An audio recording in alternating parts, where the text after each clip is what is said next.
नमस्कार, मेरे चैनल में आपका बहुत बहुत स्वागत है। आज हम बोलबम गीत सुनाने। बोलबम बोलबम बोलबम बोलबम के नारा बाबा एक सहारा बड़न। बोलबम के नारा बाबा एक सहारा। हाथी ना घोड़ा ना कौन सवारी। हाथी ना घोड़ा ना कौन सवारी।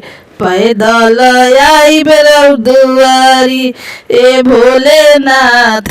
पैदल आई बेरौ दुआरी। बोलबम के नारा बाबा एक सहारा। बोलबम बोलबम बोलबम के नारा बाबा एक सहार। हाथी ना घोड़ा ना कौन सवारी। पैदल आई बेरौ दुआरी ए भोलेनाथ।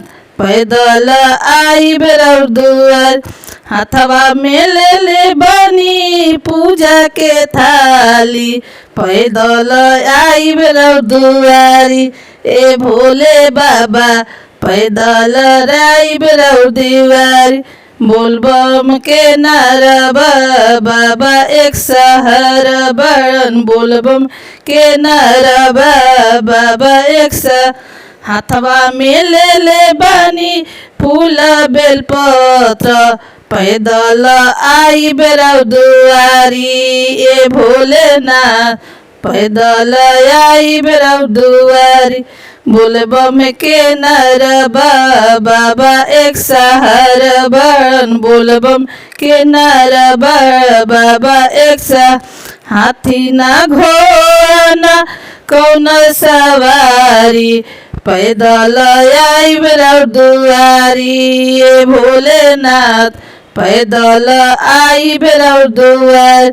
हाथवा में ले बनी गंगा के जलवा। पैदल आई बेरौ दुआरी ए भोले बाबा। पैदल आई बेरौ दुआरी। हाथवा में ले बनी भंगिया के गोलावा। पैदल आई बेरौ दुआरी ए भोले बाबा। पैदल आई बेरौ दुआरी। हाथवा में ले बनी मेवा मिठैया। पैदल आई बेरौ दुआरी ए भोलेनाथ। पैदल आई बेरौ दुआरी ए भोले बाबा।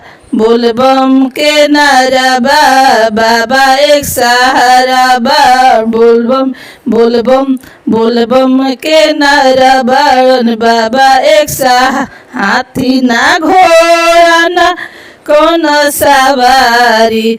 पैदल आई बेरौ दुआरी ए भोलेनाथ। पैदल आई बेरौ दुआरी ए भोले बाबा। वीडियो पसंद वीडियो को लाइक कीजिए, चैनल को सब्सक्राइब कीजिए। फिर मिलते हैं अगली वीडियो के साथ।